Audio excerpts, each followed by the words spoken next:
nunca supe que iba a ser jugador de fútbol. Uno soñaba cuando sos chico que podía ser jugador de fútbol, pero nunca fue un sueño pensar que iba a vivir del fútbol o jugar al fútbol, porque era realista, no era tan bueno como era mi hermano, sí. Fabito. Por ahí yo tenía muchas más limitaciones que él. Japón 2003, te toca patear el primer penal, segundo penal de la... Primero. Primer penal. Vas caminando y lo ves a Dida parado ahí abajo del arco. ¿Qué pensás en ese momento? ¿Qué pensás que te faltó para jugar en un club grande de Europa?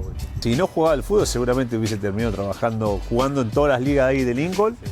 Y trabajando con mi papá en la carnicería. En 2003, cuando empezás a ganar todo, te abren las puertas de todos lados, de todo, lo que te imagines, de los boliches, de los VIP, de los bancos, de todo. ¿Tuviste que recurrir a algún psicólogo, a algún profesional de la salud como para poder mantener los pies sobre la tierra? El pasaje de Newell's Estudiantes, que te llama Sabela en 2009, ¿cómo se dio todo eso? ¿Qué pensás que le faltó para ganar aquella noche en Brasil con Corinthians? ¿Pasaron cosas de verdad en ese vestuario antes del partido o son inventos mucho lo que se dice? Rolando Flaco Schiavi, bienvenido al otro partido. Gracias por recibirnos en tu casa, un placer poder charlar con vos. Bueno, después de tu retiro en Rivadavia de Lincoln, en el 2014, asumiste ahí en el cuerpo técnico de Martín Palermo, lanzaste tu propia línea de vinos, tu propia marca de vinos, y hoy por hoy incursionando en los medios de comunicación. ¿Te imaginabas estar con estos trabajos por ahí en este último tiempo? Sí y no. Por ahí la idea era seguir trabajando de director técnico, pero bueno, por distintos motivos que pasaron no seguí. Y después, bueno, uno se va reinventando en la vida, tratando de hacer distintas cosas. También estoy trabajando de asesor financiero con un amigo para deportistas en Europa, que viajo cada 6 meses.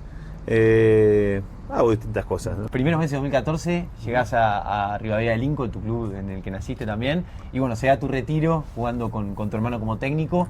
Te quería preguntar, ¿qué recordás de ese momento en el que colgaste los botines? ¿Qué sentiste? ¿Cómo fue ese momento? Mira, la verdad que hice lo que quise, hasta donde quise. Me retiré cuando quise, que creo que no muchos jugadores de fútbol lo pueden hacer, porque muchas veces uno, por distintos motivos, por lesiones o porque ya no estás al nivel de una competencia de todos los días, te obligan a retirarte. Claro. Así que primero me retiré en China y podría haber seguido jugando un año más porque me habían hecho la oferta de seguir jugando un año más y decidí volver. Y yo tenía muchas ganas ya de pegar la vuelta. Físicamente podría haber seguido jugando un año más porque estaba físicamente bien. Pero bueno, ya llega un momento que uno también por otras cosas te pegás la vuelta, querés disfrutar de otro tipo de cosas y bueno, terminé en Rivadavia con mi hermano, con Caco, jodiéndome todos los días para que pegue la vuelta. Mi hermano Fabio también, que estaba de técnico ahí, también terminar una vuelta, un círculo de donde arranqué. Estar con mis viejos también, que hayan ido a la cancha el primer partido, así que fueron muchas cosas lindas que pude vivirlas. Si me voy a los comienzos, ¿siempre supiste que ibas a ser jugador de fútbol? ¿Cómo fue tu infancia ligada al fútbol allá en Lincoln? No, a ver, nunca supe que iba a ser jugador de fútbol. Uno soñaba cuando sos chico que, imagínate ver a Maradona, ver todos los monstruos que vimos en esa época. Uno imaginaba que podía ser jugador de fútbol, pero nunca fue un sueño o pensar que iba a vivir del fútbol o jugar al fútbol, porque era realista, no era tan bueno como era mi hermano, sí. Fabito. Por ahí yo tenía muchas más limitaciones que él. Y sabía porque tampoco era que me destacaba jugando al fútbol. No hay, creo que la mayoría de la gente que me conoce y me vio jugar al fútbol, jugó conmigo al fútbol, por ahí nadie se imagina que yo haya tenido la realidad que tuve después, porque no era de la familia el mejor jugador, ni de Lincoln, de la liga, vos sos de Lincoln y sabés quiénes son, quiénes pintan en su momento cuando jugabas en Lincoln, quiénes eran los que más o menos podían jugar, pero después, bueno, tuve cabeza, tuve conducta, tuve suerte en distintos momentos de la vida. Creo que esa suerte también la acompañé con un profesionalismo que también fue importantísimo, y entonces me dio la posibilidad de tener una prueba y de esa prueba, a partir de ahí, ya cambiar mi cabeza, mi chip, porque uno cuando está en Lincoln tiene otro tipo de cosas. Por ahí estás pensando en comer el asado el fin de semana, salir el fin de semana con amigos. Después, bueno, mis amigos terminaron el secundario y se fueron todos a estudiar. Y bueno, y a partir de ahí me picó un poco el bicho a meterle un poquito más. Y bueno, y terminó en lo que todos saben. Pero era impensado que podía jugar en una primera división. Tremendo, Flaco. ¿Cómo fue tu infancia? Y más o menos si podés contar un poco cómo estaba conformada tu familia. Eran gente de clase media. Y bueno, algo que a muchos futbolistas le pasa, esto de querer salvar a su familia económicamente por ser futbolista. Esto vos no lo viviste. En tu caso era por ahí el fútbol como un hobby, digamos, en un primer momento. ¿Cómo se dio todos esos primeros años de vida? No, a ver, por suerte siempre en mi familia me dejaron hacer lo que quisiera, obviamente, con límites. Vengo de una familia, bueno, papá carnicero, mamá ama de casa, somos 5 hermanos, nunca nos faltó nada. Siempre tratando de que mi papá enseñarnos los valores del trabajo, de si no estudiar, tener que trabajar. Tuve una infancia, pero por tema de feliz. Por tema de feliz porque me crié en un pueblo que bueno, creo que hasta el día de hoy, teníamos una libertad de salir a la mañana cuando íbamos a la escuela, desde el mediodía hasta las 9 de la noche. Mis viejos no sabían dónde estaba, porque me iba al parque, porque me iba a la canchita de la escuela 1, o me iba al Rivadavia a jugar al fútbol. Andaba por todos lados y caía no había celular, no había nada. Claro. Caía a las 8 y pico de la noche, me bañaba, comía, porque a las 9 tenía que estar en casa para la comida con papi. Y nada, fue la infancia más linda, y nunca tuve la presión esa de tener que jugar al fútbol para salvar a mi familia. Yo sabía que mi familia estaba salvada, porque lo tenía a mi papá y a mi mamá, y en su momento a mi hermano Fabio trabajando en la carnicería, y sabía que no nos faltaba nada. Vivíamos bien, con lo justo, pero vivíamos muy bien. Entonces, tuve la suerte de que mi papá nunca me pidió nada. No es que con el primer sueldo tuve que comprarle la casa a mi papá o comprarle un auto. No, ya eso mi viejo lo tenía, gracias a su esfuerzo, a su laburo. Entonces yo tenía que vivir mi vida, como creo que lo tienen que hacer todos los chicos ahora, el día de hoy. Es lo que trato siempre de decirles, que uno cuando uno es papá trae a sus hijos para que hagan su propio camino. Yo no me gustaría que el día de mañana mis hijos tengan que devolverme algo de lo que yo les di. Lo que yo les di es mi obligación dárselo, es mi obligación darle un estudio, un trabajo, una educación, y después a partir de ellos, desde que terminen, cada uno tiene que hacer su vida, no me tienen que devolver nada, porque yo traje a mis hijos al mundo porque yo los quería traer, no porque yo tengo la obligación de que ellos en algún momento me tengan que devolver algo. Entonces, está bien que hay distintas realidades, las entiendo, pero tampoco creo que los chicos tienen que tener esa presión de decir, te tengo que dar todo a mis viejos porque por X motivo. No, cada uno ya de una vez que ya es adulto tiene que empezar a ganar su plata para así hacer, el día que tenga sus hijos, poder darle una mejor educación, y creo que es lo mejor. ¿Y eras muy futbolero de chico? Viste que allá en el pueblo siempre es, Rivadavia en tu caso, y Boca o algún club acá en... O Linqueño, no te enojes, ojo, porque... O Linqueño. Ok, pero bueno, viste que eso es siempre los dos clubes, o sea, el del pueblo, el de la ciudad y el de Buenos Aires. Sí. ¿Vos eras de los dos? ¿Venías también a ver a Boca? Sí, vine un par de veces a ver a Boca. Siempre fui fanático. Mis viejos, bueno, vos sabés que y mis hermanos son fanáticos de Boca mal, sí, de toda la vida. Papi venía también a la cancha en su momento, así que tuve la posibilidad de, cuando mis amigos se fueron a estudiar a La Plata, de ir a La Plata y ir un par de partidos a la cancha de Boca. que tampoco era normal que alguien desde Lincoln se viniera a ver los partidos, porque tampoco era que...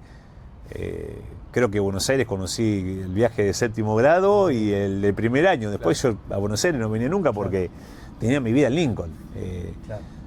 Salvo, bueno, cuando se fueron mis amigos a lo que te digo, vivir afuera, ahí puedes conocer otro tipo de cosas, pero siempre fanático de Boca.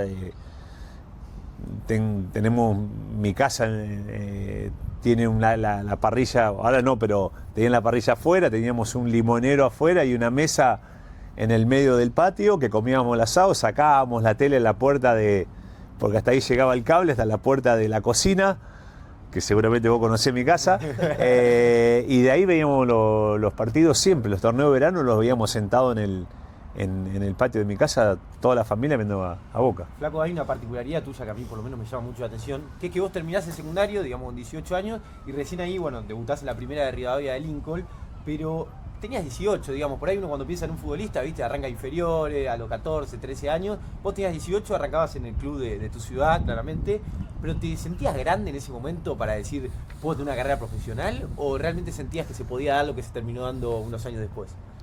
No, es lo que te dije antes, nunca me imaginé.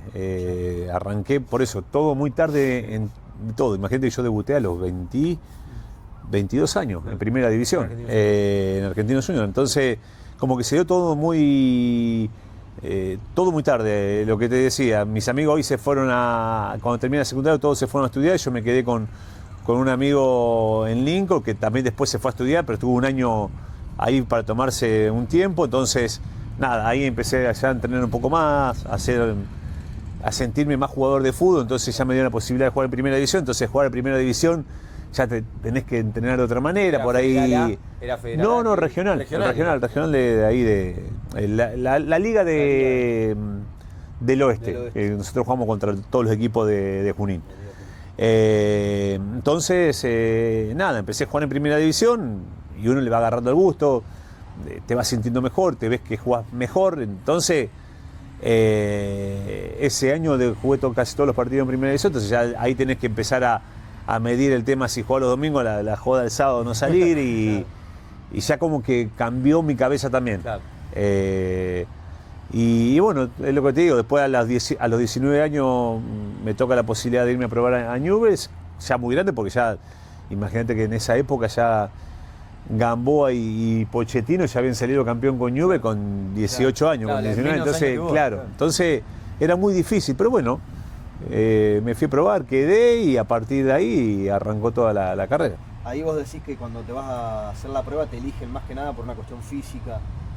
Sí, ¿no? sí, porque futbolísticamente, imagínate que en Newell's fue la mejor época de Newell's de las inferiores, claro, que estaba Grifa, entonces Newell's había salido campeón del torneo que le había ganado Boca, y la mayoría todo de las inferiores, así que imagínate lo que era la cantidad de jugadores que se iban a probar a Newell's en esa época. Por día, te estoy hablando de 300, 400 jugadores por cada una de las categorías. Tremendo. Era una locura, y quedar en Newell's en esa época era muy difícil.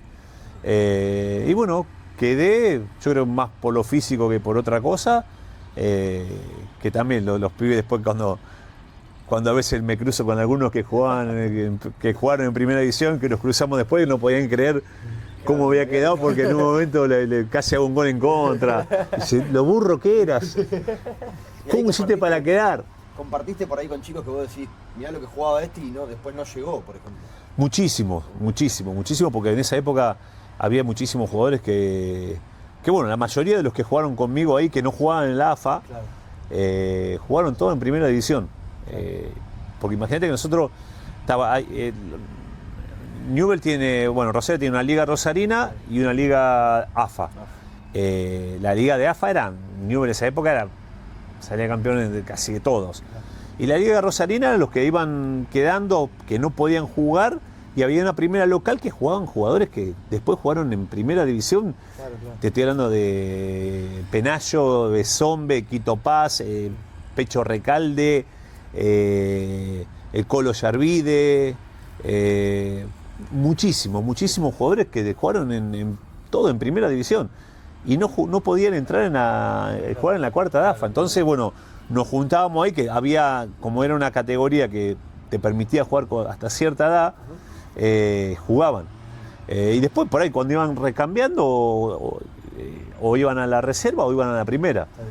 Para que te dé una idea de la cantidad de jugadores que había. Entonces era muy difícil jugar en Newell's en esa época. Flaco, con 18 años jugando en Rivadavia, bueno, vos ya habías terminado el secundario. Te quería preguntar, ¿cuál era tu plan B en caso de no ser futbolista? Como vos decías, lo tenías como algo que se podía dar, pero tampoco algo seguro. Pensabas estudiar una carrera y después preguntarte, porque lo dijiste medio al pasar, el hecho, por ejemplo, vos jugabas los domingos en Rivadavia y tenías que cuidarte, por ejemplo, con la joda, con el alcohol, lo que fuera. En ese momento eras muy de salir de fiesta, de por ahí divertirte más de lo que por ahí un futbolista profesional lo suele hacer. ¿Cómo se dio esa juventud tuya ahí en Lincoln?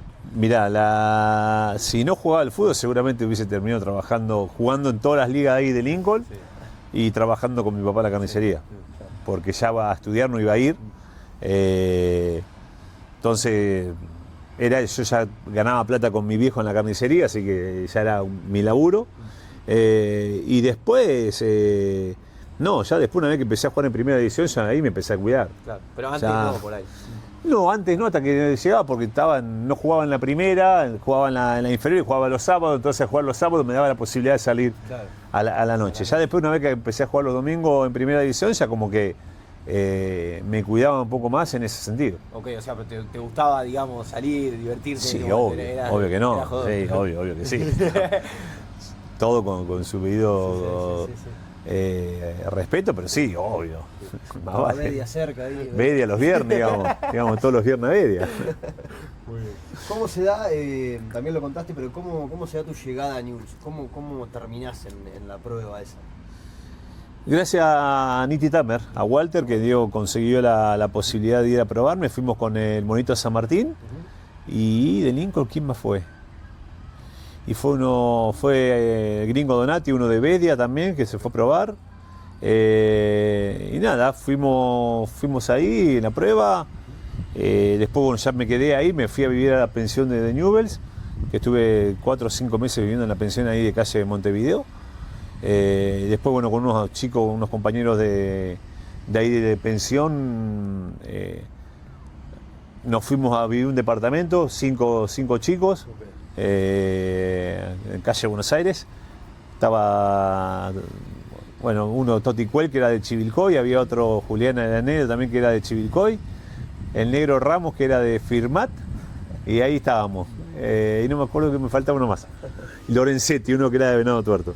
Así que vivimos 6 meses, 8 meses ahí en la pensión. Después, bueno, yo me vine a buscar un técnico para irme a Argentino Rosario a préstamo. Así que ahí me fui a préstamo con Argentino Rosario, ahí ya empecé a cobrar un sueldo, me cambié a vivir con otros chicos, con 2 correntinos, con Cristian Pitón y Maxi Pitón, a un departamento, ya los 3, que Cristian los 2 jugaban en Newell's, así que estábamos, así que ya los conocía también de Newell's. Y bueno, ya después al otro año me deja libre Newell's, y Argentino Rosario arma un equipo como para pelear el ascenso, que tenía un apoyo de un diputado ahí que empezó a poner guita, trajo muchos jugadores de las inferiores que habían jugado en primera división de Central. Estaba Toto Piva, que había vuelto de Independiente, había jugadores de experiencia, y bueno, terminamos peleando el campeonato con Tigre, que perdemos la final en ese año, que se jugaron 3 finales en el año 95, y bueno, a partir de ahí yo ese año jugué muy bien. Creo que ese año fue muy bueno mío, y bueno, nada, a partir de ahí ya se empezó a nombrar. Yo estaba en un buen nivel, es más, cuando yo termino que asciende Tigre, a la semana me llama Tigre para ir a jugar al Nacional B, que me quería llevar. Es más, viajé solo a Buenos Aires, fui a Tigre a arreglar el contrato y me vuelvo a casa de vacaciones. Me llaman por teléfono que había una prueba, unos representantes que había una prueba en Argentino Junior, en Buenos Aires, que estaba Pato Pastoriza. Así que me fui a probar, me hice 2 pruebas, me quedé en la primera. Como jugador de Tigre, prácticamente. No, decí que no había firmado nada. Claro. Decí que no había firmado nada, menos mal. Así que nada, como te digo, me fui lunes en martes a Buenos Aires, hice la prueba ahí en Imos. El miércoles me fui a Rosario a firmar toda la transferencia porque me compraba el pase a Argentino Junior, había que ir a comprarle el pase a Argentino Rosario, firmar todos los papeles. Así que volví el jueves concentré porque se jugaba el viernes a la noche, ese viernes no me llegó el pase y la otra semana ya arranqué jugando. Mirá, o sea, se da por una prueba, ni siquiera es que Tigre te viene a buscar tanto argentino. O sea, se da todo porque vos decidís por una prueba y a partir de ahí, con 22 años que vos agarrás. 22 años. Con 22 años, o sea, 22 años. Recién con 22 años, que quiero insistir en esto, la edad. O sea, 22 años vos estabas arrancando en Argentino Junior. ¿Vos pensabas en ese momento que por ahí tu carrera iba a ser por ahí algo más de jugar en un club de fútbol argentino, pero por ahí más terrenal, digamos, sin faltar el respeto ni mucho menos, pero después viendo lo que fue tu carrera después? Ya una vez que estás ahí, ya ahí... Estar en primera división ya era lo máximo. Ya haber jugado en la forma que jugué todo ese año en Argentino Rosario, yo ya sabía que iba a vivir del fútbol. Okay. Ya ahí me di cuenta porque por el nivel que tuve y por lo que se estaba hablando y todo, ya te das cuenta, yo ya estaba viviendo del fútbol. Ya cobraba mi sueldo, ya cobraba buena guita. Yo ya tenía a mi hijo también, que ya también una responsabilidad grande. Entonces, nada, vos sabés que ya te conocés. Si no iba a ser en Argentino Junior, iba a ser en Tigre. En Tigre, claro. Que ya me habían hecho otro tipo de contrato, con prima y todo, que yo ya sabía que era otra cosa. Era otra cosa, ya me cambiaba. Nacional B en ese momento también pagaba bien, que Tigre recién ascendía, un equipo grande. No es lo mismo que Primera División, obviamente, pero bueno, ya ahí, a partir de ahí ya te metés la cabeza de profesional y ya ahí no quería volver más a donde había jugado. Y ahí cuando vos empezás en Argentino Junior, te acomodás un poco desde lo económico, ¿cómo te llevabas ponerle con el asesoramiento desde lo económico? Te decís que tenías tu primer hijo, tenés que empezar también a cuidar, ahí, a apostar a otras cosas, pero digo, ¿siempre fuiste cuidadoso en ese sentido con la plata? Por Sí, siempre, porque sabía todo lo que me había costado. Es más, yo los 5 años que estuve los primeros 5 años cuando estuve en Argentino Rosario, en Argentino Junior, vivía con mi primo, con Ariel. Así que vivía en un departamentito ahí en Barrio Norte, los dos juntos, en una habitación, dormíamos. Nunca fui de malgastar la plata.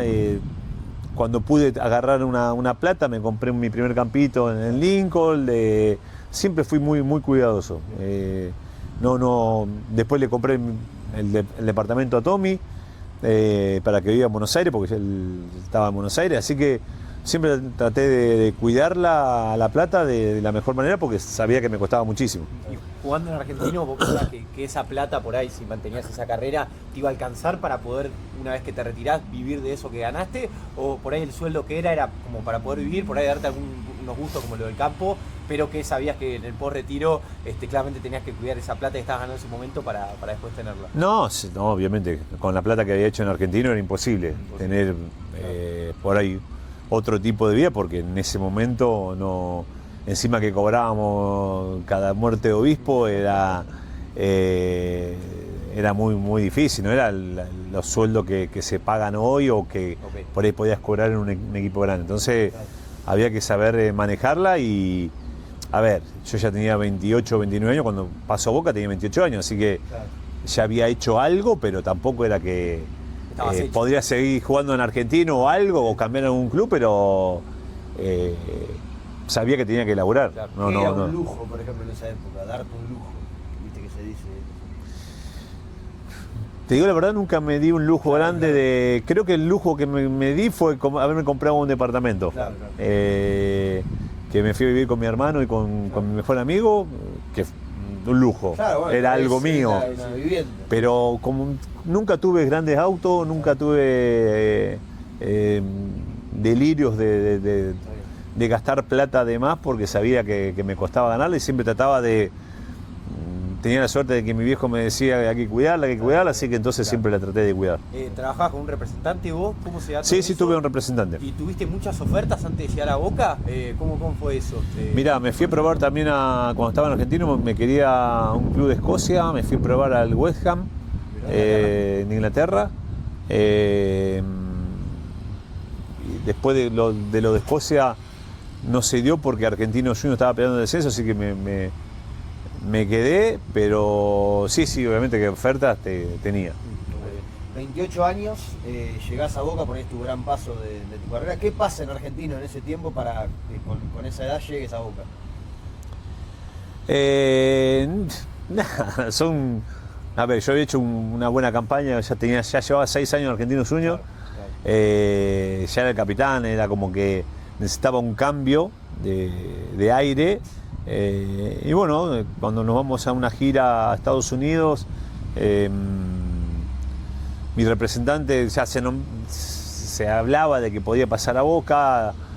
En un momento hago una entrevista, le digo, yo no sabía nada, te digo la verdad, nunca supe nada, le dije a mi representante, no me digas nada. Y cuando llego de un viaje, me estaba esperando en el 6, me dice, tenemos que ir a Boca. Así que así fue todo tan rápido. Como fue rápido lo de Argentinos Juniors, fue rápido lo de Boca. Y siendo vos hincha de Boca, no habías metido presión, nada, porque no sabía. No le quise decir nada porque, viste que se habla hasta que no esté firmado, nunca se sabe nada. Obvio. Entonces, nada, pasé, fui, firmé y chau. ¿Dimensionabas lo que estabas ahí por hacer también? Y al Boca al que llegaba. No, y Boca había salido campeón de la Copa Libertadores en el 2001. Así que imagínate que había cada nene, cada jugador de la puta madre que decís. Aparte yo los veía, nosotros concentrábamos en el mismo hotel, en el Hotel Los Dos Chinos. Entonces los veíamos siempre a los jugadores de Boca. Ellos tenían su piso, nosotros Argentinos Juniors nos cruzábamos en el hotel, les saludaba, hola, ¿qué tal? Pero después, el día a día, viste, vos los veías y te parecían intocables, porque aparte jugabas en contra y vos veías la diferencia que había con otro equipo en ese momento. Así que de un día para otro estar del otro lado, compartiendo con ellos, hincha de Boca, imagínate, el sueño hecho realidad. Bianchi te trae para reemplazar al patrón Bermúdez, el dato más o menos de $750.000 fue en ese momento. ¿Te costó un poco la adaptación de Argentinos a Boca, con ese Boca, como vos decís, que venía de jugar Copa Libertadores? ¿O pensás que ya una vez que llegaste, te pusiste la camiseta, pudiste acoplarte bien a tus compañeros? No, me costó al principio porque bueno, uno en Argentinos Juniors juega poco, en esa época nosotros jugábamos mucho más atrás, mucho más cuidando el resultado, y Boca jugaba a atacar. Entonces te encontrabas con que jugabas en mitad de cancha mano a mano y tenías que saber. Sí. Así que los primeros 6 meses fueron medio complicados, encima no se pudo ganar. Estaba el conflicto también de Román con Macri, que Román se estaba por ir al Barcelona. Después cuando viene el maestro Tamari tampoco ganamos. Pero bueno, ahí ya por lo menos peleamos el campeonato, perdimos contra Independiente en la anteúltima fecha, pero sí, costó al principio, costó bastante, porque imagínate que suplantar al patrón Bermúdez en Boca era complicadito. Totalmente. Tu primer gran desafío se puede decir por ahí que fue la final contra el Bayern en 2001. Exactamente. Sí. ¿Qué ese partido? No, bueno, o sea, a ver, nos echan a un jugador, al Chelo, ahí el primer tiempo, así que imagínate jugar todo el partido con un jugador menos hasta el tiempo suplementario. Creo que ahí también ya la gente empezó a verme de otra manera, porque tuvimos un partido bárbaro, no hacen un gol sobre el final con foul, con falta, agarrado, todo. Entonces ahí ya la gente cambió su mirada hacia mí. Entonces bueno, ahí cambió un poco la relación con el hincha. Flaco, ganás Copa Libertadores, ganás Intercontinental, torneos locales, Sudamericana, Recopa. Todo esto se da con 28, 29 años. Y te pregunto, vos ya en ese momento pasás a ser una figura muy pública, muy conocida. Preguntarte si en ese momento, por la edad que tenías, sentís que te sirvió para poder madurar y que eso no haga que se te suban los humos, como por ahí un pibe de 20 años le pasan esas cosas y bueno, por ahí se la termina creciendo un poco más y demás. ¿Sentís que la edad te ayudó en ese momento a poder como llevarlo mejor? Sí, a ver, no es fácil, no es fácil porque te vienen cosas muy grosas en tan poco tiempo que decís, Es más, en su momento también, viste, en 2003 cuando empezás a ganar todo, te abren las puertas de todos lados, de todo, lo que te imagines, de los boliches, de los VIP, de los bancos, de todo. Entonces no es fácil, porque vos te querés ya un poco otro tipo de persona, con otro poder, con otro tipo de autoridad, y ya te empieza a traer más plata, tenés que... empiezan a venir los amigos del campeón, que te empieza a aparecer gente que de la noche, que por ahí si no la sabes manejar te tienta con distintas cosas. Entonces hay que tener, pero la pude manejar, sí. Yo creo que la edad también me ayudó muchísimo, me ayudó mucho también de cómo había sido criado. Nunca me creí nada, sabía lo que habíamos ganado, pero tampoco era que era el fin del mundo. Tenía que seguir revalidando. Eras campeón, pero tenías que seguir al otro campeón, tenías que defender ese prestigio que te habías ganado. Entonces era otra vez lo mismo, seguir en la misma sintonía, entrenando igual, porque en ese momento Boca podía haber traído cualquier jugador y sin embargo, viste, seguía apostando por los mismos jugadores. Así que era un desafío doble, porque tenés que estar siempre al límite de todo. Total. Ahí en esos años, por ejemplo, estaba, no sé, me pongo a pensar, estaba Tinelli en su mejor momento y ustedes eran como héroes también para el país, para la gente de Boca, y lidiar con esa parte también, con todo eso bueno que les pasaba, pero también, o sea, para la gente eran como superhéroes, ¿entendés? Y no sé, lidiar con eso a tu edad, siendo joven también, pero con cierta experiencia, adaptarte a eso no debe haber sido fácil también, o sea. En esa época sí, bueno, estaba Tinelli y Susana Jiménez, eran los dos que nos querían llevar cada vez que ganábamos algo, era una pelea hasta último momento, quién ofrecía más cosas para ir a un lugar o al otro. Todo el país, la Argentina. Sí, pero era lindo en la parte del juego, había otro tipo de... La tele era distinta, nosotros a veces hablábamos con los jugadores, con los pibes, hoy con ex jugadores, nosotros íbamos a Mar de Fondo a las 12 de la noche. Hoy que un jugador vaya a las 12 de la noche es muy difícil, y encima nos quedamos hasta la 1 y pico de la mañana, que ese programa lo veía todo el mundo. Todos los jugadores de fútbol querían ir a Mar de Fondo, porque la pasabas tan bien. Y nada, había otros códigos, otro respeto del periodismo también hacia los jugadores. Hoy hay muchísima gente, cualquiera dice cualquier barbaridad, y entonces la gente lo mira, y porque dice barbaridades lo sigue mirando, y la verdad que a mí eso no me gusta. Que maltraten así a los jugadores de fútbol.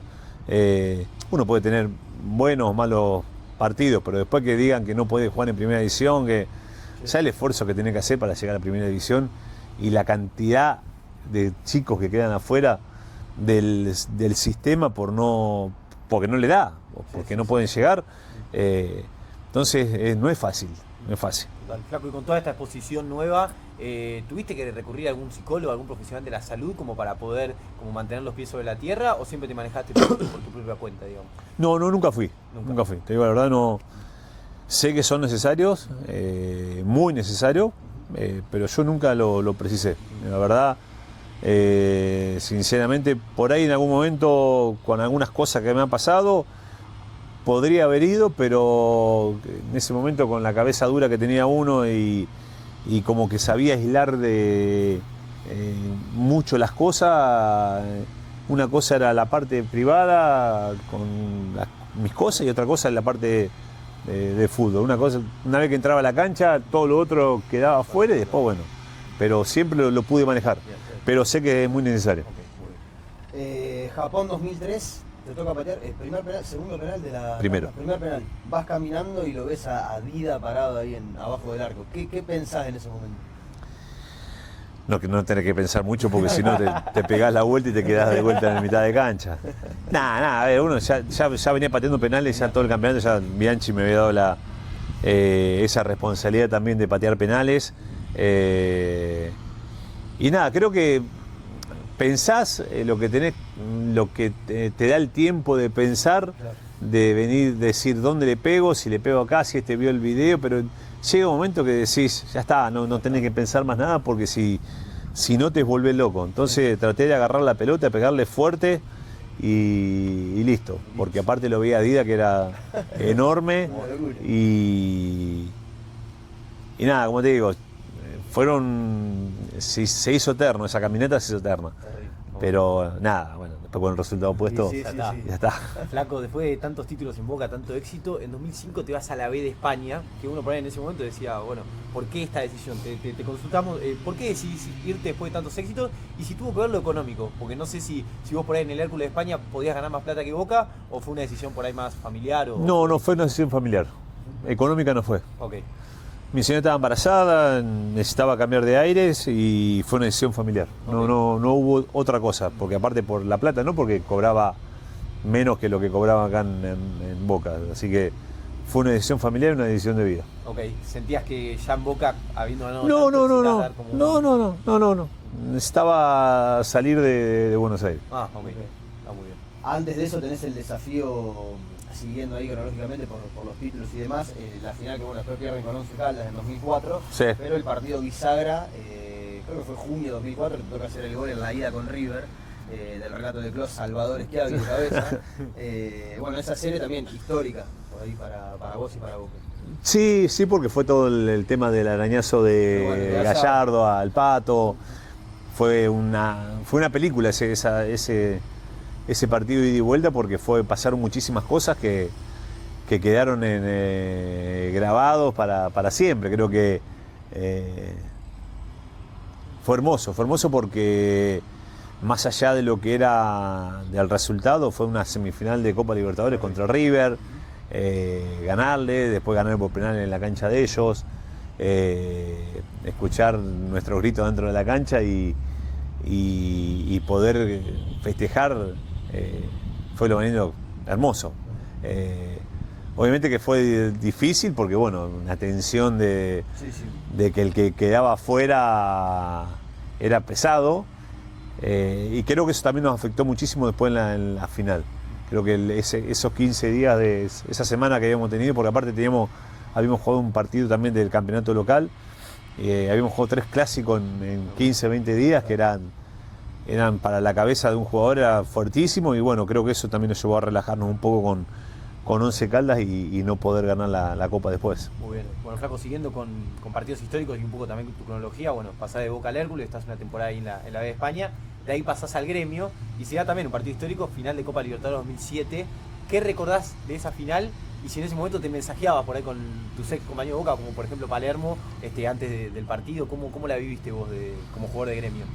Sí, obvio que me mandaba mensajes porque tenía muchos amigos ahí, así que... Pero nada, yo la quería ganar. Por más que era hincha de Boca, tenía compañeros, la quería ganar. Como todo, obviamente que uno juega al fútbol para ganar, no juega para entrar a la cancha a ver qué pasa. Yo quería ganar a todo, a lo que jugaba, en donde estuviera quería ganar, no me importaba quién estuviera delante. Después sí, te voy a saludar, sos mi amigo, todo lo que quiera, pero dentro de la cancha te desconozco y si te tengo que pasar por arriba te paso.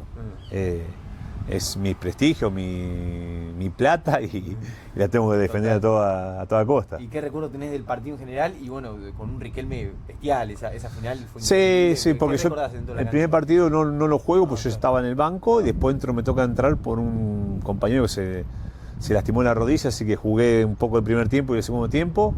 Era Saja, perdón, ¿no? Saja. Nada, a ver, creo que el partido lo perdimos acá en Cancha Boca, que nos hacen 3 goles Boca y nunca estuvimos a la altura de lo que habíamos venido jugando todo el campeonato. Gremio jugaba de una manera y claro, cuando vino acá Boca lo hizo de otra y nos pegaron un baile bárbaro.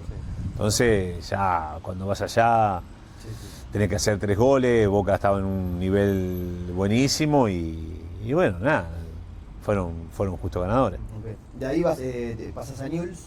Sí. Ahí, ¿vos esperabas que Boca te llame para volver después de esa final o cómo se da ese paso a Newell's? No, porque yo tenía 3 años de contrato ahí en Gremio, así que estaba bien, estaba tranquilo. Y nada, después me llama Newell's. Boca no me llamó, así que volví a Newell's.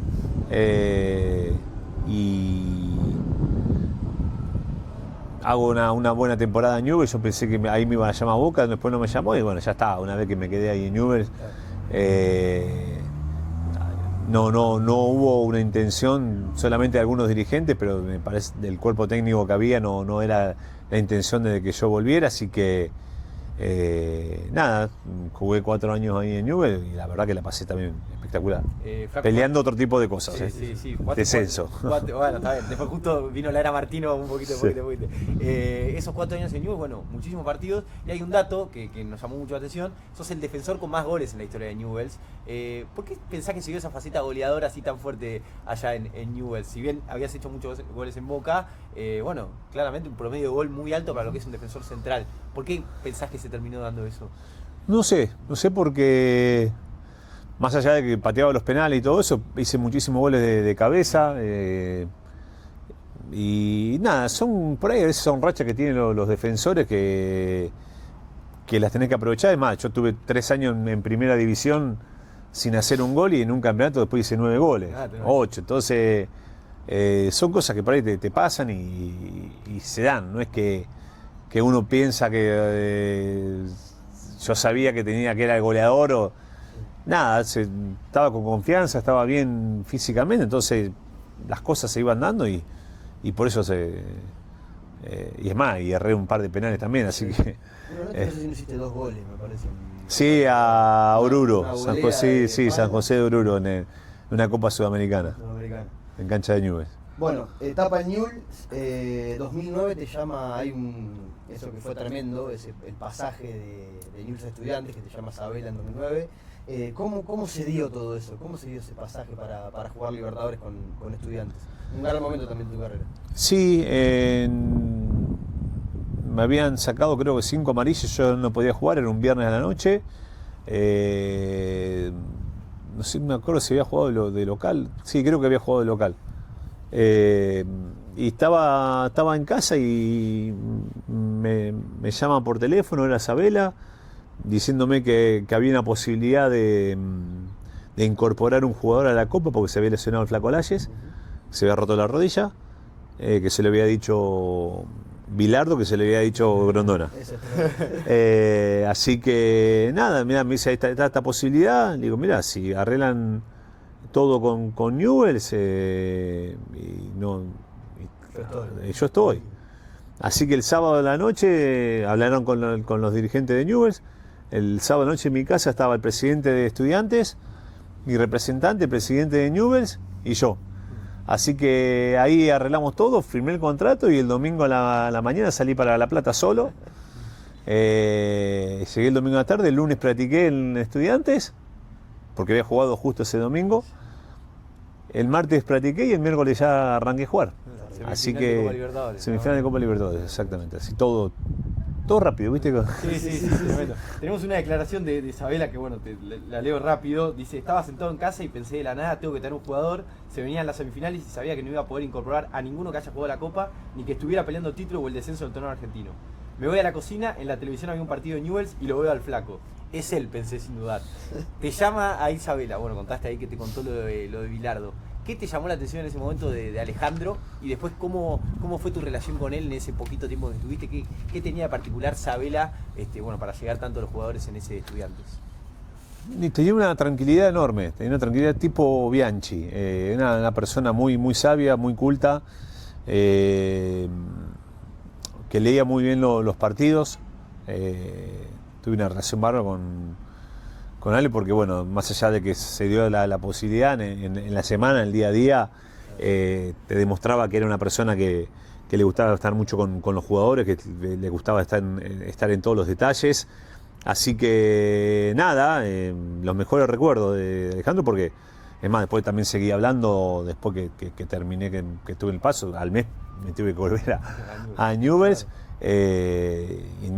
Siempre por lo general me llamaban para algún tipo de evento o algo y siempre estuvo una persona muy sabia, muy, muy buena, que veía muy bien el fútbol. Uno ve la foto de ese equipo de Estudiantes y es un equipazo. ¿Qué tenía ese equipo para vos? Muchísimas ganas de ganar, porque por ahí no tenía grandes figuras, pero tenía un grupo de jugadores que tenía un hambre bárbaro. vos lo veías cómo jugaban, cómo se mataban dentro de la cancha y te dabas cuenta que era imposible que se nos escape ese campeonato. Porque estaban todos compenetrados, todos metidos en una... Era una familia, ¿viste? Que dice que Estudiantes es... no me sale la palabra. Pero bueno, que todo el mundo quiere volver a Estudiantes después que juega ahí. Entonces te das cuenta que todos estaban unidos por el mismo camino y bueno, se pudo lograr. La gran figura de ese Estudiante sin duda Juan Sebastián Verón. ¿Cómo fue jugar con él en ese Estudiante? Bueno, que él acaparado todavía había vuelto a Europa hace un par de años. Bueno, ¿qué veías en él, en ese Estudiante? Que bueno, también claramente tuvo mucho que ver para después la obtención del título.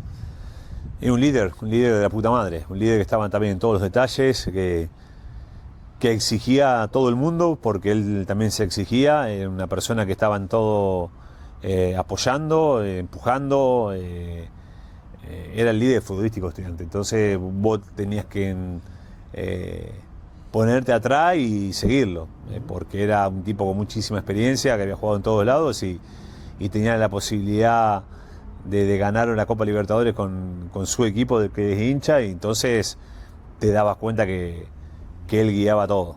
Ahí el título después se va a jugar Estudiantes contra el Barcelona-Japón. ¿A vos te queda por ahí la espina de no haber jugado ese partido? ¿O ya No. no sabías que...? No, yo sabía que no podía estar porque bueno, se había recuperado el flaco Layes, estaba ya para volver, así que era merecido que lo jugara él. Aparte yo tenía que volver a Newell's porque tenía contrato vigente. En ese año, ese 2009 histórico para vos, se da algo único en tu carrera, que es el llamado a la selección, nada más ni nada menos con 36 años.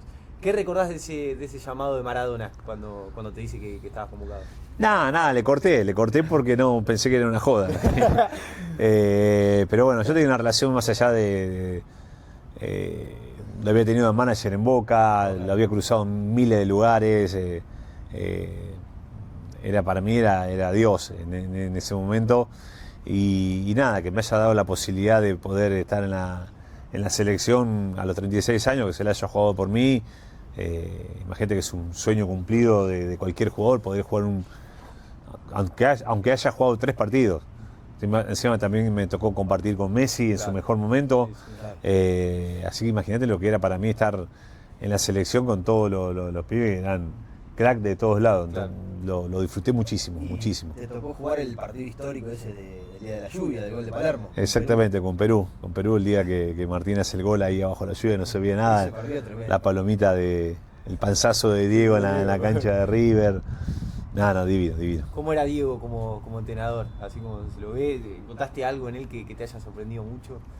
A ver, Diego era Diego, uno ya la conocía, tenía muchísima relación, muchísima confianza, entonces como que le daba libertad a los jugadores obviamente que planteaba los partidos, pero le daba al jugador la libertad como para hacer lo que quisiera dentro de la cancha. Imagínate ¿qué le vas a decir a Messi? Claro. o al Kun Agüero o a Di María. Entonces creo que el Diego disfrutó en ese momento de haber sido técnico de la selección, re merecido, y bueno, más allá de que me haya dado la posibilidad, uno siempre quería que al Diego le vaya bien en todo. ¿Ahí vos te ilusionás con ir a Sudáfrica, por ejemplo? Sí, obvio que sí, porque terminar jugando los partidos y terminar clasificando, por ahí tenía una mínima chance de estar, pero bueno, después no se dio y no tengo cero rencor hacia él y al cuerpo técnico, porque fueron los únicos que, siempre lo dije, fueron los únicos que se la jugaron, y ya haberme dado la posibilidad de vestir la camiseta de la selección para mí ya era el sueño cumplido. Diego, ¿te dijo que no te iba a convocar o directamente lo esperaba? ¿No hubo una comunicación con él? No me acuerdo, no me acuerdo si me llamó y me dijo que no iba, me parece que no. Pero tampoco lo esperaba. Ni iba a pedir explicaciones tampoco, imagínate que era imposible. Ese partido con Uruguay, el último que hace el gol Volati, vos tenés como una chance de gol ahí que no tiran un centro, creo que no llegás no me acuerdo. Hay una jugada, si después la ¿sí? te la voy a mostrar. A mostrármela. El centro, no sé si quedás enganchado a algún córner o qué, pero tuviste una no me acuerdo. No me acuerdo, soy un desastre con la memoria, así que no me acuerdo. Flaco, en 2011 volvés a Boca, a mediados de 2011, con 38 años ya. ¿te sentías en ese momento en el que te llama Boca capacitado como para poder rendir al más alto nivel y poder ser titular? ¿O crees que en ese momento tenías ciertas dudas que después, una vez que te pusiste la camiseta, pudiste ir disipando? No, yo siempre tuve confianza en lo mío. Lo que más me sobraba era la confianza, así que imagínate, no tenía miedo para nada, porque sabía a lo que me exponía, a lo que iba, pero sabía que también podía estar a la altura de lo que era Boca, así que conocía el club, conocía a muchísimos compañeros que habían ahí, los conocía, entonces era cuestión de tratar de hacer bien las cosas y generar otra vez, armar un buen plantel, un buen equipo con compañeros, que traté de hacerlo. Apenas llegué, empezar a hacer tipos de asado, tipo comida juntos, y ahí empezamos a lograr lo que fue después el campeonato. Campeonato invicto, te tocó hacer un par de goles también, a Independiente, a Godoy Cruz en Mendoza. ¿Qué tenía el equipo de Falcioni? Que después jugaba la final de la Libertadores 2002. Ve lo que te digo, teníamos un grupo bárbaro, creo que teníamos por ahí mejor grupo que jugadores. Teníamos grandes jugadores, pero no era que se destacaba uno, éramos todos muy parejos. Entonces, al ser parejos, estar en un buen nivel, logramos lo que logramos, más allá de que también afuera la pasábamos muy bien. Creo que eso también ayudó al equipo, porque había un buen ambiente, un buen plantel, y como que estábamos todos unidos pensando en hacer las cosas bien, y eso fue que ayudó muchísimo. ¿Qué pensás que le faltó para ganar aquella noche en Brasil con Corinthians en 2012? Y haber sacado un buen resultado acá en Cancha Boca. Creo que acá el empate en 1 nos mató. Creo que Ramos, creo que se arrongó el Darío Stanich a lo último también. Y creo que si hubiésemos ganado acá, porque allá tampoco fue que nos pasaron por arriba. Yo creo que si hubiésemos ganado acá, no sé si no la ganamos. Pero bueno, no viste cuando no tenés esos partidos que decís, sacás un resultado como para pelearla allá. Vos en esa vuelta, ahí te toca cometer un error, que también en el gol de Emerson. ¿Cómo lidia un defensor propenso a tener este tipo de equivocaciones, desde lo psicológico, lo mental, con este tipo de errores, que por ahí vos te mandás una y termina la pelota dentro del arco? ¿Cómo te manejaste a lo largo de tu carrera con eso? Pensar por ahí al otro día reanimarte. Sí, igual yo no tenía tampoco tantos errores. No era propenso a tener errores así. Se dio, no lo vi en el momento que doy el pase hacia el costado, no lo veo porque me aparece de la nada. Yo agacho la cabeza, doy el pase y ya lo tenía ahí. Pero nada, cosas del partido. Creo que no te podés quedar con lo que hiciste mal, porque siempre vas a tener algún error. Todo el mundo comete errores, y por más que tenga años de experiencia, lo vas a seguir cometiendo. Entonces, erran penales los mejores del mundo. Entonces, a ver, es parte del juego, parte de, y sabemos que es así, y sabés que al otro día tenés que levantarte y salir a entrenar y tratar de ganar al fin de semana que viene. Flaco, ¿pasaron cosas de verdad en ese vestuario antes del partido o son inventos mucho lo que se dijeron? Ya, pasaron cosas. Por ahí de la sospecha de que iba a haber una información, la de Román, pero bueno, son cosas que por ahí no tienen nada, por ahí no es que por esa información nosotros perdimos porque perdimos, nada más. ¿Y después de eso se habló con Román en el vestuario post partido? No, nada. ¿Quedó ahí? No se habló nada. Diciembre de 2012 jugaste tu último partido en La Bombonera con Godoy Cruz, con toda tu familia ahí también en el estadio. ¿Qué recordás de ese día, ese cierre de etapa con el 2 de oro en la espalda?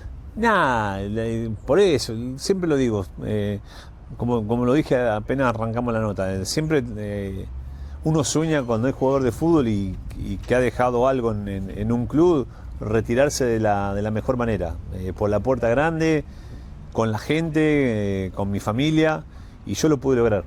Nunca me imaginé que iba a poder terminar de esa manera al fútbol, viendo cómo arranqué. Entonces, terminar con ese broche de oro así en la cancha de Boca, con toda la gente, con los carteles, con la despedida que me hicieron, creo que fue algo increíble que no me lo olvida más. Flaco, te retiras ahí, ya lo hablamos al principio, te surge la posibilidad de China. Y ahí te quiero consultar por un tema también más económico. Claramente entiendo que la decisión también pasó por un tema económico, pero preguntarte, vos si te retirabas, por ejemplo, en Boca, como era lo pensado, a vos desde lo económico, ¿pensás que te iba a dar para poder vivir toda la vida tranquilo desde el punto de vista de La Plata? ¿O crees que ese paso por China pudo hacer que hoy tengas otra diferencia económica que si no lo hubieses hecho no lo tenías?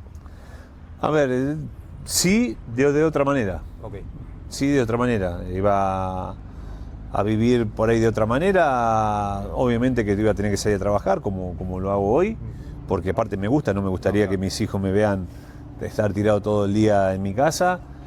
Soy una persona inquieta que trata de hacer miles de cosas, entonces obviamente que el respaldo económico siempre es importantísimo, y uno cuando juega al fútbol o cuando tiene un trabajo siempre quiere tener un respaldo económico para todo. Para la educación de tus hijos, para darte un gusto, para viajar, para disfrutar los 20 años que estuviste encerrado por ahí todos los fines de semana.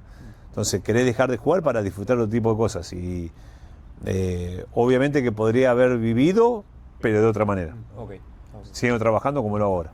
¿Cómo fue tu vida en China? ¿Una experiencia? ¿La pasaste bien? ¿Cómo... Sí, la pasé muy bien. La pasé muy bien. Por ahí que la más duro la pasó fue mi hijo, porque tuvo que hacer todo el año, todo el curso con un tutor, y después rendir en la embajada para no perder el grado. En español lo hizo, no en chino. Sí, en español. Pero después la pasamos muy bien porque, como te digo, cada 3-4 semanas tenía 2 o 3 días libres, entonces me conocí todo. Agarraba una aplicación, sacaba el viaje y arrancábamos con la familia, con los 2 nenes y con mi señora, arrancamos para todos lados. ¿Qué fue lo más raro o lo que más te sorprendió del país? Y lo de los animales, de llegar al supermercado, que estén todas las anguilas, las tortugas, los sapos vivos dentro del supermercado y coman todo eso. El mercado de los animales es fuerte. Es una cultura totalmente distinta, porque vos ves acá el barrio chino, pero allá es todo chino. Claro. Entonces en cada una de las esquinas tenés su cultura, que es muy respetable porque es su cultura, pero bueno, te tenés que adaptar. Pero es hermoso, la verdad que una cultura linda, un país hermoso para conocer, y la pasamos muy bien. Ahí el técnico era Batista, estaba Toranzo, el Pato Toranzo. Estaba el Pato y Gio Moreno. Bueno, estaba de alguna manera rodeado ahí. Sí. Gio Moreno, que crack total, que fue al Shanghái y después medio que quedó ahí, o sea...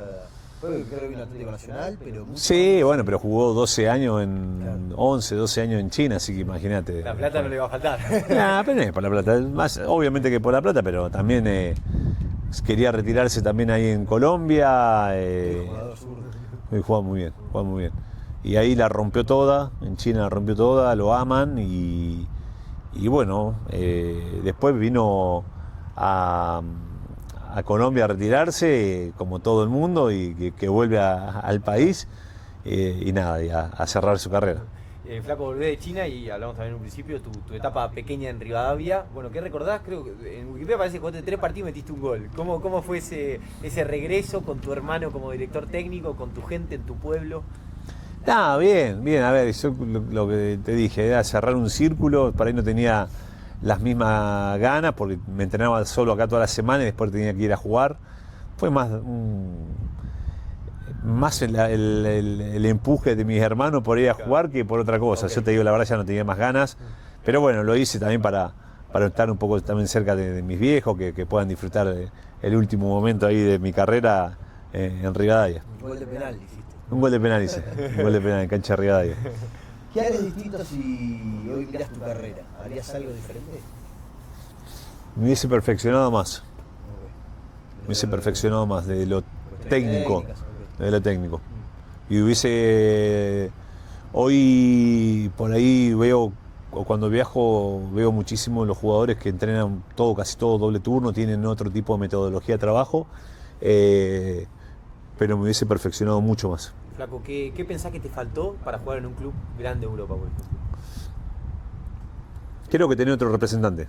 Okay. Sin desmerecer al que tuve, porque lo amo, es una persona bárbara, pero si hubiese tenido otro tipo de representante. También arranqué tarde, eso también me redujo las chances por ahí de agarrar otro grupo. Yo en mi mejor momento, cuando la rompo toda en Boca en 2003, tenía 30 años. Claro. Entonces hoy, para el fútbol europeo, en esa época para el fútbol, hoy no porque hay otro tipo de descuidado y todo, pero para el fútbol europeo 30 años ya, te tienen que comprar y te tenés que ir y te hacen 4 años de contrato y tenés 4 a los 34 años, claro. Así que era muy, muy difícil. ¿Pero no tenías una oferta en ese momento en Boca de Europa, algún club más grande? Tuve de Ucrania, una oferta grande, pero lo hablé con Mauricio y no me dejó ir, y estuve la de Roma en 2001 cuando llegué, que tampoco me la dijeron, que me enteré después, pero esas dos posibilidades. Okay. Bueno, está muy bien. Si mirás tu carrera también, ¿cuál crees que fue tu mejor decisión? La mejor decisión que tomaste dentro de los años de carrera. Mejor decisión.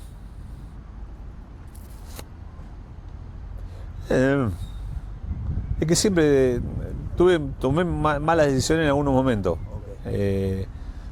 Por ahí haberme ido de Boca en el 2005, por ahí. Pero bueno, después se me largó la carrera. Claro. No sé si yo seguía jugando en Boca 1 o 2 años más, se me hubiese alargado la carrera como se me alargó después. No sé si hubiese ido a otro lugar de Boca después de los 34 o 35 años. Entonces vos mirás el lado negativo, pero también miro el lado positivo. Está muy bien. Flaco, ¿qué es lo que más extrañas hoy de ser jugador de fútbol? El vestuario. El vestuario. Y el día a día del vestuario, de la utilería y todo eso es lo que más extraño. ¿Pensás que ya retirado, rápidamente te metes en el cuerpo técnico de Martín de Palermo, que de hecho era el entrenador de Godoy Cruz el día que vos te despediste? ¿Eso te salvó un poco, entre comillas, digamos, de lo de estar al pedo? ¿Viste? Hoy lo hablabas, ¿no? De rápidamente tener algo, ¿viste? No pensar... Sí. No sé, porque yo me estaba mudando, me mudaba, estaba haciendo mi casa, entonces como que nunca caí, estuve, decir, estoy en mi casa solo, eso. Pienso, porque una vez que arrancás, los chicos arrancan el colegio, viste, todo el día es complicado, entonces como que los primeros 4 o 5 meses estaba con el tema en la casa y de vuelta, entonces me distraje muchísimo y no me dio y al toque agarro Arsenal con Martín, entonces no tuve ese tiempo de decir ¿qué hago? Claro, ¿tuviste muchos compañeros que sí le pasó eso y que por ahí tuvieron alguna depresión? Sí, muchísimo. Sí. Me hice muchísimo. ¿Y qué recomendás ahí en ese caso? ¿Agarrar un trabajo rápido? Prepararse para el día después. Hablarlo con el psicólogo antes, prepararte cómo terminás y prepararte para lo que vas a hacer el día después. Claro. Y vos justamente estás contando que por ahí en tu caso no te preparaste, pero aún así lo pudiste sobrellevar bien. Sí. ¿Por qué pensás que pudiste sobrellevarlo tan bien? Porque por mi personalidad, porque sabía que cuando me retiraba ya había hecho todo, entonces que no me quedaba nada por hacer, que me vacié. Claro. Ahí, bueno, después de lo de pasar con Palermo, se pasa por Arsenal, 4 años en la reserva de Boca. Dirigiste un montón de jugadores que hoy por hoy son crack. Si tenés que quedar con 1 o 2 por ahí de lo que mejor tuviste ahí en esas camadas de jugadores de Boca. Uno que no llegó primera, Yamil Romero, que fue un crack, el gordo, pero bueno, por distintas cosas no llegó primera. Y después... crack. Por ahí hay muy buenos jugadores, muy buenos jugadores que están jugando en primera división, pero no sé si uno tan distinto. Okay. El más distinto entonces... Sí, pero bueno, para la reserva era el distinto de todo, para las inferiores de Boca era distinto, pues lo sabían todos los pibes de ahí. ¿Y por qué pensás que un jugador con tanta calidad no llega después? Y porque no lo supieron manejar para mí. No supieron manejar. ¿El club o él? No, el club, y también obviamente que la mentalidad de él, cuando se negó a hacer algo, chau, no entró más en competencia. Ahí, ¿cómo se da tu salida de la reserva de Boca? Cuando agarra la nueva dirigencia, en elecciones, obviamente que siempre tienen la posibilidad de elegir a los técnicos, el cuerpo técnico, cambiar a la gente, y bueno, hubo un cambio de mandato de presidente y ahí ya está. ¿Y te hubiese gustado que sea de otra forma de tu salida de Boca? No, porque yo sabía, por ahí de la forma de comunicación, Okay. nada más. Después lo otro no, yo sabía que tenía que irme. Está muy bien, estabas en ese momento con Hugo Ibarra, que sigue, después lo llevan a Bataglia. Sí, ¿Alguna desilusión te llevaste ahí con eso de Hugo, que por ahí se mantenga en el cargo? No, porque yo ya sé cómo es Hugo, ya sabía cómo a él no le importa nada, él quería estar ahí por el tema que tenía el hijo y por eso después me sorprendió porque nunca quiso ser técnico, nunca quería estar en un cargo, una responsabilidad y bueno, después tuvo. Pero nada, después con Bataglia por ahí de no haberme dado la posibilidad de mostrarle los jugadores, de pasarle un informe de todos los chicos de la reserva, pero nada, cosa de ellos. ¿No quedó rencor ahí o queda alguna espina con eso? Quedan, pero para mí. Ok, muy bien. Flaco, hace algunos años, bueno, ya para ir cerrando, anunciaste que ya no querías seguir más como entrenador, un poco lo comentabas al principio. ¿Por qué eso? ¿Por qué hoy te ves por ahí fuera de lo que es la dirección técnica? Porque ya ha pasado el tiempo, cuando vos pasás tanto tiempo en el día a día te cuesta volver a insertarte. Es lindo cuando estás en el movimiento, en el día a día, que estás con lo último, que te preparás para todo. Y hoy ya no, ya veo de otro lado todas las cosas. Muy bien. Y hoy en día muy ocupado, tu propio proyecto, la marca de vinos, que si querés contar un poco de qué se trata esa marca de vinos, Último Hombre, y en medio de comunicación. ¿Te imaginabas esto por ahí tan rápido? ¿Fue de la dirección técnica tener tanto proyecto? No, pero son hobbies. Lo de vino es un hobby, algo que quería tener algo propio, una marca propia para tomarla yo. Y después, bueno, se dio que se hizo comercial. Lo de la tele apareció tarde como panelista, así que estoy contento porque en su momento tuve con Gustavo López, con grandes periodistas que son muy conocidos en el medio, Souto, Germán, Pavlovsky, ahora con Marconi, así que la verdad que la paso muy bien. Bueno, tenemos las últimas preguntas y un juego final que le hacemos a nuestros invitados, que es que tenés que armar tu 11 ideal de jugadores con los que compartiste cancha con un entrenador. Y con vos dentro de ese 11, ¿no? Claramente. Te puedes poner de dos, claramente, con la cinta. Pero si tenés que arrancar, bueno, con el arquero. Abondancieri. Abondancieri, bueno. Lateral derecho, si que vamos armando el 11. Primero, ¿cómo sería el parado? La formación. Te vas a dar cuenta. De los que jugué, los que vi, bueno, más allá de mis pensamientos, el Negro Ibarra, para mí fue el mejor 4 que existió. Yo, Nico Burdizo y Clemente. Después lo pongo a Caña, de 8. De 5 lo voy a poner a... ¿A quién pongo de 5? ¿Y Verón le puedo poner el 5 bajado o no? Sí, no, Chapu Uraña. Chapu Uraña. Chapu le voy a poner. De 10 lo voy a poner a La Bruja. Román, Carlitos y Palermo. Director técnico. Sí. Bianchi. Con enganche ahí a la... Sí. Flaco, ¿qué significa para vos, ya cerrando, haber sido futbolista?